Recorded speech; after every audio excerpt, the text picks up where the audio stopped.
හදන්න යන්නේ මේ PC එකට තියෙන බස් එක. මේක මම හදපු එකක් නෙවෙයි. හදන්න කියන්නේ මේක modify කරන්න හදන්නේ ස්ටිකර් පාරක් එකෙන් දාලා පොඩි වෙනසක් කරන්න හිතුවා ඒකට. ඒක මේ අපේ ඔටෝමේටර් ගෲප් එකේ පැතුම් කියලා අයියා කෙනෙක් ඉන්නවා. පොලිටියට බස් හදන්න පුළුවන්. පේනවනේ බස් එක දැක්කම. මම එයාගෙන් සල්ලි දීලා ගත්ත බස් එකක්.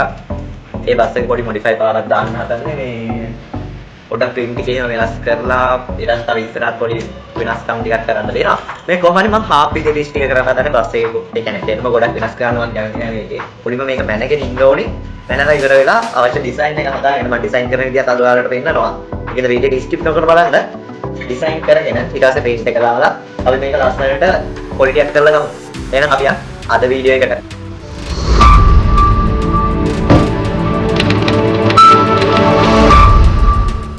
මුලින්ම මේ බස් එක මැනගෙන ඉන්න ඕනේ. අපි බලමු මේකේ කීය කොච්චරක් තියෙනවද කියලා. 12 seconds later. අර පැත්තේ කැමරාව තිබ්බනම් පැහැදිලිව පේන්නේ නැති හින්දා මම මෙතනින් තියාගත්තා. ඒකට ඔයාලා ස්ක්‍රීන් එක පැහැදිලිව බලන්න පුළුවන්.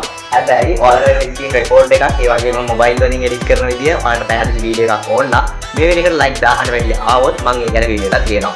ඉතින් සබ්ස්ක්‍රයිබ් 16000 වැඩි channel එක නම් ලොකුට ආගන්න ගන්න. ඉතින් ඔයාලට ඒක කරන්න පුළුවන්. මේකට මම පාවිච්චි කරන්නේ Geek කියන software එක. මේ software එක ඔයාලට 100% free download කරගන්න පුළුවන්. අනික පොඩි PC එකක වුණත් සාමාන්‍යයෙන් පොඩි ලැප් එකක වුණත් ඔයාලට වැඩ කරන්න පුළුවන් පහසුවෙන්ම. මම මේක මගේ Windows 7 තියෙන 2GB RAM එකත් එක්ක පොඩි PC එකක් වැඩ කරා. කිසිම ලැග් එකක් නැතුව වැඩ කරන්න පුළුවන්. හරි. ඔයාලා software එක download කරගෙන open කරගෙන සාමාන්‍ය විදිහට edit කරගන්න තියෙන්නේ. අද ඉතින් වීඩියෝ එක බස් එක හදන විදිය ගැනනේ. ඉතින් ඒකෙන් තමයි මම එච්චර ඒක ගැන පැහැදිලි කරන්න යන්නේ නැහැ shortcut key ගැන එහෙම. ඔයාලට වැඩි විස්තර ඇතුව වීඩියෝ එකක් ඕන නම් මම අර කියපු දේ කරන්න.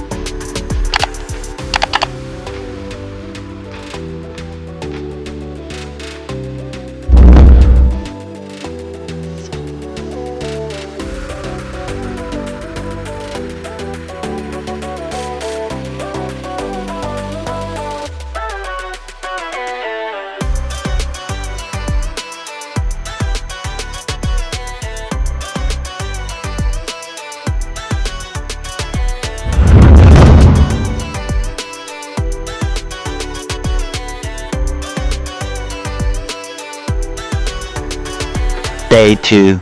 line ID එක login channel එකක් වගේ වෙලා තියෙන්නේ. මම ඊයේ design එක හදලා ඉවර කරගත්තා. හැබැයි ඔක්කොම කරගන්න බැරි වුණා. ඒ කියන්නේ paint කරලා ඒ ටික කරගන්න හිතාගෙන හිටියේ දවසින් වාගේ. හැබැයි කරගන්න බැරි වුණා. අදවත් ඔක්කොම හදලා ඉවර කරගන්න හිතනවා. මම නැගිට්ටේ මේක හිතාගෙන. ඉතින් මේ අද කොහොම හරි මේක හදන්න කලින් අර පණිවිඩත් ඔයාලට විශේෂ දේවල් දෙන්න තියෙන්නේ. ඉතින් මේක transparent sticker තමයි මම සම්පූර්ණයෙන්ම ගහන්න හිතන් ඉන්නේ. transparent sticker ගහන්න නම් හොඳ quality සුදු පාට paint එකක් තියෙන්න ඕනේ. මොකද එතකොට තමයි background එකට අර sticker එකේ color එක match වෙන්නේ. transparent නේ. ඒකෙන්ද හරියට සුදු පාට background එක වදින්න තමයි ඔක quality එක වදින්නේ. ඉතින් අපි sticker වදින ටික සුදු පාට කරලා සාමාන්‍යයෙන් semi වල තියෙන්නේ නිල් පාටට. අනිත් තැන් ටික කියන්නේ ඔය channel අතර වගේම අන්න ඒ ටික මම නිල් පාට ගාලා shell එකේමත් තා පොඩ්ඩක් paint වැඩ ටිකක්මයි කරන්න තියෙන්නේ. ඒ ටික කරලා අපි ඊට පස්සේ print දාගමු ඕක වේලෙන්න දාලා. ඉතින් අපි අද වැඩ පටන් ගන්නවා.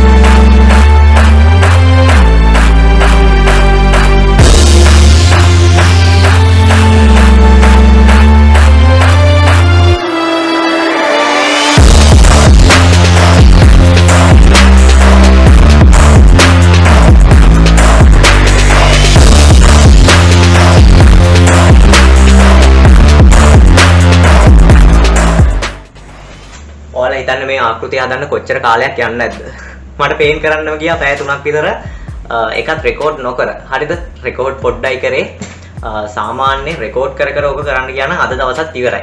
ඉතින් මේ වගේ ආකෘතියක් හදන්න මම හදපු කෙනා කියපු කාලෙම කියන්නම්කෝ. ඉතින් එයාට මේක හදන්න ගිහිල්ලා තිනවා අවුරුද්දක්. හැබැයි ඉක්මනට හදුවා ෆුල් ටයිම් වැඩ කරලා සාමාන්‍ය ආකෘතියක් එහෙමනම් සති 3කින් වගේ වුණත් හදලා ඉවර කරගන්න පුළුවන් ඔය ඩීටේල් ටිකම දාලා. හරිද? හැබැයි මේකේ තියෙන ක්වොලිටියයි ඒ විස්තර ටිකයි ඒ ගිය කාලේ සාධාරණයි. මොකද ආකෘතිය පට්ටම සුපිරි. ඒක කියන දෙයක් නැහැ. කැමරාවෙන් බලනවට වැඩිය ඒක ඇවිල්ලා බලනවා නම් ඔයාලට තේරෙනවා. හරිද? මම ඉතින් මේක හදලා ඉවරලා විකුණන්න දානවා ඔටෝමේක ඇප් එකේ. ඉතින් ඔටෝමේක ඇප් එකත් එක්ක ටච් එකේ ඉන්න අනික ඔටෝමේක ඇප් එක ඩවුන්ලෝඩ් කරගන්න ඕන නම් මේ උඩ කොහේ හරි මම ලින්ක් එක දානවා. ඒක ක්ලික් කරලා ඩවුන්ලෝඩ් කරගන්න පුළුවන්. හරි. දැන් මම තියෙන්නේ මම සෙට් කරගත්ත ඩිසයින් එක. හරිද? අනික මේ සෙට් කරගත්ත ඩිසයින් එක දැන් මම ඕනේ සයිස් ටිකට සෙට් කරලා ඔක්කොම කරලා තියෙන්නේ. දැන් මම ඔයාලට පෙන්නන්නම් මේක print කරන විදිය.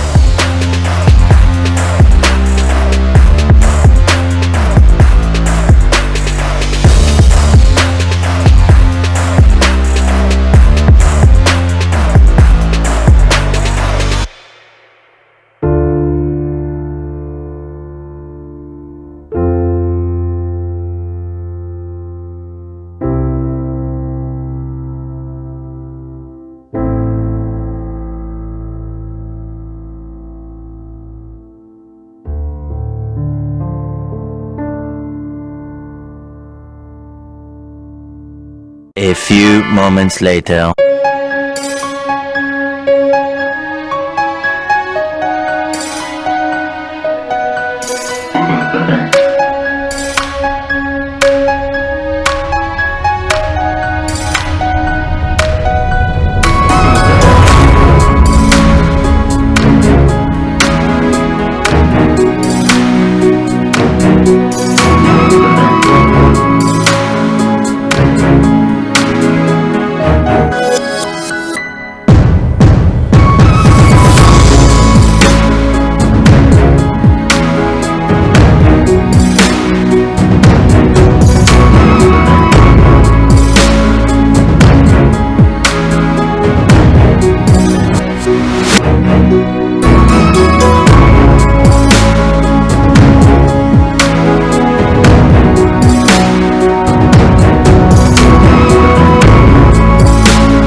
Day 3.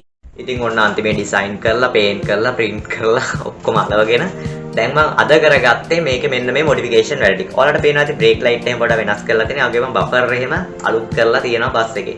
ඉතින් මේ මොඩිෆිකේෂන් ටිකක් කරගත්තා. දැන් බස් එක අවශ්‍ය පෙනුමට තියෙනවා සාමාන්‍යයෙන්. ඒ කියන්නේ මට ඕන වුණා මොඩිෆිකේෂන් ටික මේ වෙද්දි කරලා තියෙන්නේ. ඔයාලට පේනවා ඉතින් බස් එක ක්වොලිටියට තියෙනවා. බස් එකේ හැඩයට කිසිම හානියක් කරන්නේ නැතුව සාමාන්‍ය මට්ටමේ පොඩි මොඩිෆිකේෂන් පාරක් දැම්මේ. සාමාන්‍ය මේ බස් එක අර කලින් තිබ්බා වගේ මෙතනින් තිබ්බොත් එහෙම